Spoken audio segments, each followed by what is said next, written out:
ಇನ್ನು ಈ ನೈಸ್ ರಸ್ತೆಯಲ್ಲಿ ಯಾರೂ ಕೂಡ ಟೋಲ್ ಕಟ್ಟಬೇಡಿ ಅಂತ ಕರೆ ಕೊಟ್ಟಿದ್ದಾರೆ ಕುಮಾರಸ್ವಾಮಿ. ಯಾರೂ ಕೂಡ ₹1 ಕಟ್ಟಬೇಡಿ, ನಾನು ಕೈ ಮುಗಿದು ಕೇಳ್ತಾ ಇದ್ದೀನಿ. ಅಲ್ಲಿ ನೋಡಿದ್ರೆ ಸಂಸತ್ ಅಧಿವೇಶನ ನಡೆಸಲಿಕ್ಕೆ ಕಾಂಗ್ರೆಸ್ಸಿಗರು ಬಿಡ್ತಾ ಇಲ್ಲ, ಇಲ್ಲಿ ಲೂಟಿ ಮಾಡ್ತಾ ಇದ್ದಾರೆ. ಯಾರೂ ಕೂಡ ನೈಸ್ ಟೋಲ್ ಕಟ್ಟಬಾರದು ಅಂತ ಕರೆ ಕೊಟ್ಟಿದ್ದಾರೆ ಕುಮಾರಸ್ವಾಮಿ.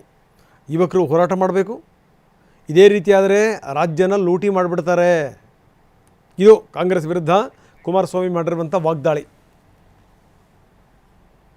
ಬೆಂಗಳೂರಿನ ನಾಗರಿಕರಿಗೆ ನಾನು ಮನವಿ ಮಾಡ್ತೇನೆ, ಯಾವುದೇ ಕಾರಣಕ್ಕೂ ಟೋಲನ್ನು ಕಟ್ತಕ್ಕಂಥದ್ದನ್ನು ನಿಲ್ಲಿಸಿ.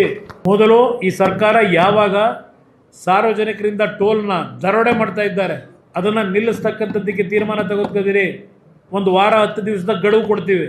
ಇದನ್ನು ವಿಧಾನಸಭೆಯಲ್ಲೂ ಬಹುಶಃ ನಮ್ಮ 2 ಪಕ್ಷಗಳ ನಾಯಕರುಗಳು ಚರ್ಚೆ ಮಾಡಲಿಕ್ಕೆ ಮನವಿ ಮಾಡಿದ್ದೇನೆ. ಈ ಸಬ್ಜೆಕ್ಟನ್ನು ರೈಸ್ ಮಾಡಬೇಕು ಅಂತ ಹೇಳಿ. ಬಿಡದಿ ಮತ್ತು ಇದು ಎರಡು ಈಕ್ವಲ್ ಆಗೇ ಇದೆ. ಇದು ಯಾವುದೇ ಕಾರಣಕ್ಕೂ ಸರ್ಕಾರ ತೀರ್ಮಾನ ತಗೊಳ್ಳದೇ ಇದ್ದರೆ ನಾವು ನಮ್ಮ ಕೆಲಸ ಏನು ಮಾಡಬೇಕು, ಆ ಟೋಲನ್ನು ನಿಲ್ಲಿಸ್ತಕ್ಕಂಥದ್ದಕ್ಕೆ ಆ ಹೋರಾಟ ಪ್ರಾರಂಭ ಮಾಡ್ತೀವಿ. ನಾನು ಇವತ್ತಿಂದಲೇ ಕಟ್ಟಬೇಡಿ ಅಂತ ಹೇಳ್ತೀನಿ ಜನತೆಗೆ. ಕೈ ಜೋಡಿಸಿ ಬೆಂಗಳೂರಿನ ನಾಗರಿಕರಿಗೆ ಮನವಿ ಮಾಡ್ತೀನಿ. ಇವತ್ತು ಯಾವ ಕಾಂಗ್ರೆಸ್ ಪಕ್ಷದವರು ಪಾರ್ಲಿಮೆಂಟ್ ನಡೀಲಿಕ್ಕೆ ಬಿಡ್ತಾ ಇಲ್ಲ. ನಾಡಿನ ನಾಗರಿಕರಿಗೆ ನಾನು ಹೇಳ್ತೀನಿ, ನನ್ನ ಜನತೆಗೆ, ಯುವಕರಿಗೆ ಮನವಿ ಮಾಡ್ತೇನೆ, ಇಂಥ ಹಗಲು ದರೋಡೆಗೆ ಮೌನಕ್ಕೆ ಶರಣಾಗಬೇಡಿ ಕರ್ನಾಟಕ ರಾಜ್ಯದ ಜನ. ಬೆಂಗಳೂರು ಇನ್ನು ನೈಸ್ ರಸ್ತೆಗೆ ಸಂಬಂಧಪಟ್ಟಂಗೆ ಹೈಕೋರ್ಟ್ ಕೊಟ್ಟಿರುವಂಥ ಆದೇಶ 10 ದಿನದ ಒಳಗಡೆಗೆ ಅದರ ಆದೇಶವನ್ನು ನೀವು ಪಾಲನೆ ಮಾಡಬೇಕು.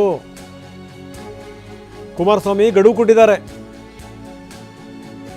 ನೀವೇನಾದರೂ ಹೈಕೋರ್ಟ್ ಕೊಟ್ಟಿರುವಂಥ ಆದೇಶವನ್ನು ಪಾಲನೆ ಮಾಡಲಿಲ್ಲ ಅಂದರೆ ನಾವು ಉಗ್ರ ಹೋರಾಟವನ್ನು ಶುರು ಮಾಡ್ತೀವಿ ಎಂದಿದ್ದಾರೆ ಕುಮಾರಸ್ವಾಮಿ.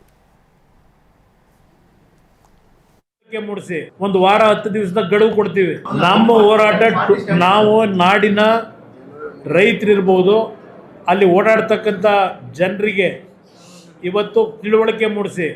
ಯಾವುದೇ ಕಾರಣಕ್ಕೂ ಸರ್ಕಾರ ತೀರ್ಮಾನ ತಗೊಳ್ಳದೇ ಇದ್ದರೆ ನಾವು ನಮ್ಮ ಕೆಲಸ ಏನು ಮಾಡಬೇಕು, ಆ ಟೋಲನ್ನು ನಿಲ್ಲಿಸ್ತಕ್ಕಂಥದ್ದಕ್ಕೆ ಆ ಹೋರಾಟ ಪ್ರಾರಂಭ ಮಾಡ್ತೀವಿ. 1 ವಾರ